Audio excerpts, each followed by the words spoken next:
Hello guys, how are you? I hope you are doing well in your life. Myself Vikrant and welcome back to DevTown. So in this particular video, we are gonna learn CSS positions, how we can align or arrange our items on our HTML like web pages. So this is the most important topic. So anyone who know how to arrange the elements, so I can promise that that guy or that student will master CSS very easily. So be focused and let's start. So basically, before going to VS Code, I will show you four types of positions that we are gonna learn today. So first one is static position. So it's a very default position. If you are not giving position in CSS itself, then also the static is the default position that will come by defaultly. Okay. The second one is our relative position. So relative position means a position of an element with respect to its normal position. That means if but I will show you that with the help of example only. Okay. Third one is absolute. Absolute is the position in which the element is placed, like with relative with respect to its parent's position normally. And fix is the final position, which is like, let's say we want to fix something on window and on scrolling. We don't want it to go away, so that's the fixed position. But we will dive deep into all these positions. So yeah, let's start. So yeah, I have opened my whiteboard here. So let's say first of all, what we are going to learn today is positions. Correct. The very post position that we have is our static. So static is the by default position. We don't need to do anything with this particular position. It is just for the understanding. Okay. Second one that we are going to learn is our relative position. Relative position. Okay. So let's say let's say this is my window, full window. Okay, it's a rough sketch, so just to get you understand. Okay, so let's say I have these four divs align horizontally. So let's say this is the third div, and I want my this div, the third div, to change its position from here to here, let's say. So in that case, I will use the position relative property, and I will use the four properties, that is left, right, we can use left, right, and top, bottom. Yeah, so these are the four properties that we can use with our position attribute. Okay, so this is relative position. So after that we have one our absolute. Correct. So absolute position is, let's say this is my div 1, this is my div 2, and final one is our div 3. But you can see this box is also our div. So let's say this box is div, and this outer box is consisted of three divs, first, second, and third div. Okay, so in that case this outer div is the parent to this three divs. Okay, so now I think you got the idea of like what is the parent children relation in CSS. Okay, so that's the thing. So let's say I want to change my one, like first box with respect to my div. So I can place it anywhere I want. Let's say if we are choosing this side, then I can choose the left side. From this side we can choose right. This is bottom and top always. Sorry, this is right, top, bottom, and left. Yeah.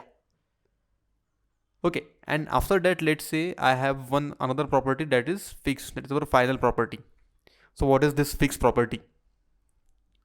So let's say my window size is very like my window is very heighted. Let's say I have given the height of, let's say, 1000 pixel and all that, and I want something to stick here.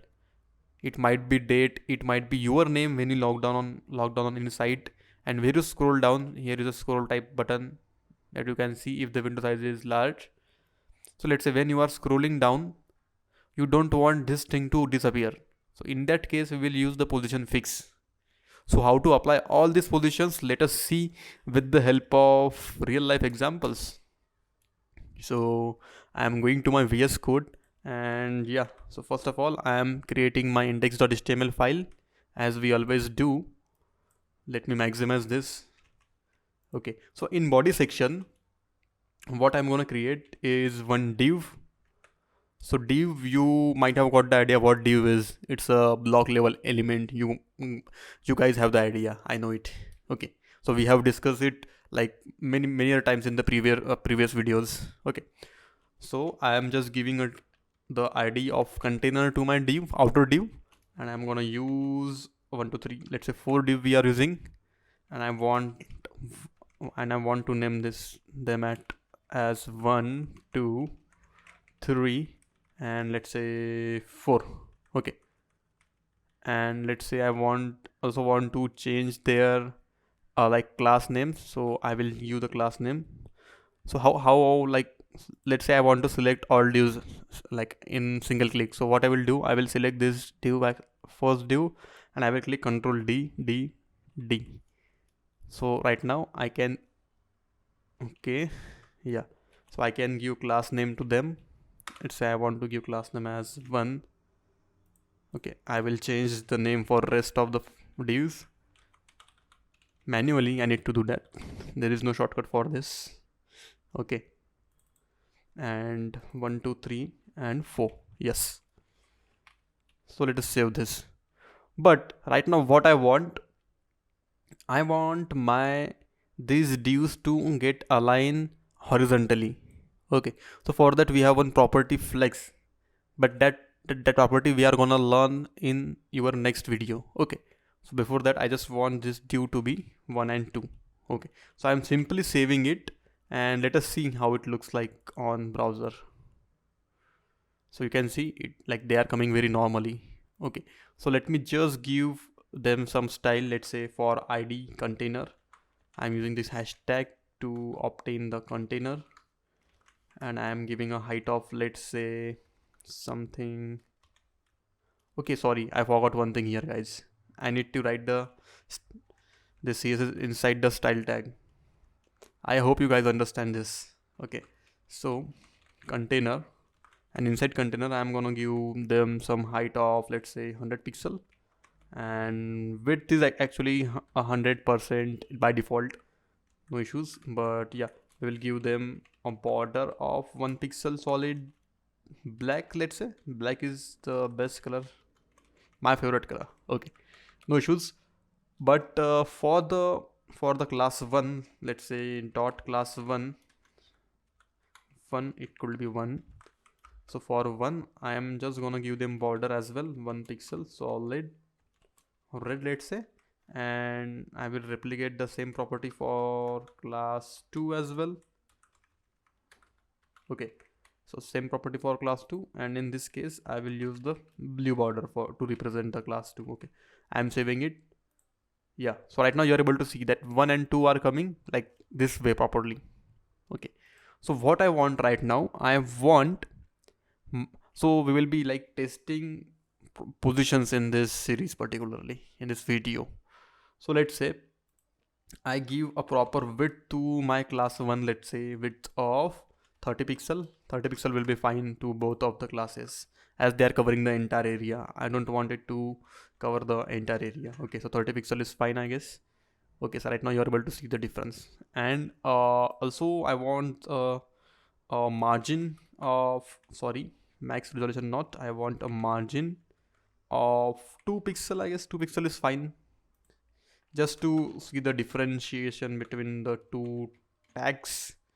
Yes, 2 pixel is fine. If, yeah, if I am showing you by zooming in, then you are able to see it. Okay, so let's say in certain websites you might have seen that there is one cart icon on the bottom side, and there is something like the count of cart or the number of items in the cart on the like head of the cart basket item. So let's say I will replace my 1 with cart and 2 with number of items. Let's say it could be item, and yes, so now you are able to see the cart and item. So what I want my items to be placed on the top right head of the cart box. So in this case, what I will do, I am going to use the position relative for my class 2. So position relative. So right now its normal position is this. So I want to like I want item to come at this position over the cart. Okay, so in that case what I will do, I just want to like slide my second box to left. So I want it to come 10 pixel left, and from bottom I want to lift it up. So from bottom I can give, let's say, 80 pixel. So let us see first of all how it is coming. Okay, so it is like going out of the box, so that's why we are not able to see it. Okay, I think 50 pixel is also far more, so let's say 20 pixel first of all. Okay, so 20 pixel is coming like this, and let's say I want to remove this. I just want to put it 2 here just to look it nicer. Okay, so 2 is coming here. I want it to be far more on left side, let's say 20 pixel. You guys have to calculate this on your own. I also need to see this, so you need more practice to like overcome this type of situation. And I guess the pot from bottom 25 pixel if we took, yes, 25 not, and 30 is fine, I guess. Yes, so 30 is fine. So let's say if I am removing the border, now you are able to see that they will look beautiful more. Yes, so in this way we can like pass on the properties of cart, and we can create the various icons in CSS as we go further. So this is the basic idea, just to let you know how the position works. So this is about the position relative. So let's say I want my position to be absolute. Absolute. Okay, and I am removing this right now. So right now they will come back to their original position. So let's say I want my car to slide little left or from little right, let's say. But if I am using position absolute, then it will slide according to its parent element. So let's say I am giving left of 30 pixel. So then you are able to see that my second box is getting left from the parent side. Okay, and from the top, if you want to give something from the top, let's say if I'm giving 2 pixel, then you are able to see the difference. See, from the top it is gaining the 2 pixel of height or top distance. Yeah, so that's the thing about the position absolute and relative. And the fourth thing that I want to call here is fix. Let's say I'm calling here some fixed item, but right now I am just removing this second div, and I want only to continue with our first part, first class one. So let's say I am giving a position of as fix. Okay, and I am changing the height of my container. Okay, so the height of my container is, let's say, 1000 pixel. Okay, so it's 1000 pixel now. So as I am scrolling down, you are able to see the cart is not disappearing. I'm able to see. But if we are not using the position fix, and then also I'm using, let's say, a div here, and I'm using something known as 1. Okay, so see the difference. Whenever I'm scrolling down, you are able to see that the 1 is disappearing. Okay, so 1 is going upwards, but the cart is fixed here. So in this way we can use the fix property to fix something on our windows. So mostly it is used in the case of navbar. You can see as we are scrolling down on some websites, so navbar remains constant on the top of the page. So I hope you guys have got the idea of what are the different positions. And yeah, that's it for today's video. I hope you got the ideas. I will see you in next video. Until then, bye bye.